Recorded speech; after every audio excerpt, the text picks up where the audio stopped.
Awalnya, tukang kayu menandai kedua balok kayu dengan garis pensil untuk menentukan area yang akan dipotong. Ia menggunakan gergaji tangan untuk membuat serangkaian potongan paralel di sepanjang area yang telah ditandai. Potongan ini tidak tembus, hanya sebatas garis yang telah dibuat.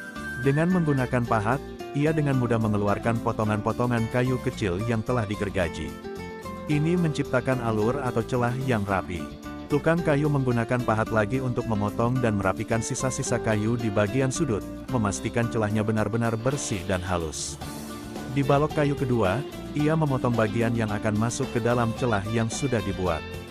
Bagian ini dibuat miring dan menonjol, sehingga saat disambungkan, kedua balok bisa saling mengunci dengan sempurna. Kedua balok kayu digabungkan, menunjukkan betapa presisi dan pasnya sambungan yang dibuat. Awalnya, tukang kayu menandai kedua balok kayu dengan garis pensil untuk menentukan area yang akan dipotong. Ia menggunakan gergaji tangan untuk membuat serangkaian potongan paralel di sepanjang area yang telah ditandai. Potongan ini tidak tembus, hanya sebatas garis yang telah dibuat. Dengan menggunakan pahat, ia dengan mudah mengeluarkan potongan-potongan kayu kecil yang telah digergaji. Ini menciptakan alur atau celah yang rapi. Tukang kayu menggunakan pahat lagi untuk memotong dan merapikan sisa-sisa kayu di bagian sudut, memastikan celahnya benar-benar bersih dan halus. Di balok kayu kedua, ia memotong bagian yang akan masuk ke dalam celah yang sudah dibuat. Bagian ini dibuat miring dan menonjol, sehingga saat disambungkan, kedua balok bisa saling mengunci dengan sempurna. Kedua balok kayu digabungkan, menunjukkan betapa presisi dan pasnya sambungan yang dibuat.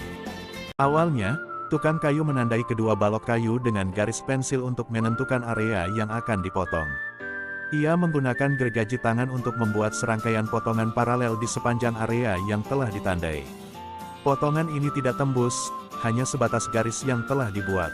Dengan menggunakan pahat, ia dengan mudah mengeluarkan potongan-potongan kayu kecil yang telah digergaji. Ini menciptakan alur atau celah yang rapi. Tukang kayu menggunakan pahat lagi untuk memotong dan merapikan sisa-sisa kayu di bagian sudut, memastikan celahnya benar-benar bersih dan halus. Di balok kayu kedua, ia memotong bagian yang akan masuk ke dalam celah yang sudah dibuat. Bagian ini dibuat miring dan menonjol, sehingga saat disambungkan, kedua balok bisa saling mengunci dengan sempurna. Kedua balok kayu digabungkan, menunjukkan betapa presisi dan pasnya sambungan yang dibuat. Awalnya, tukang kayu menandai kedua balok kayu dengan garis pensil untuk menentukan area yang akan dipotong. Ia menggunakan gergaji tangan untuk membuat serangkaian potongan paralel di sepanjang area yang telah ditandai. Potongan ini tidak tembus, hanya sebatas garis yang telah dibuat.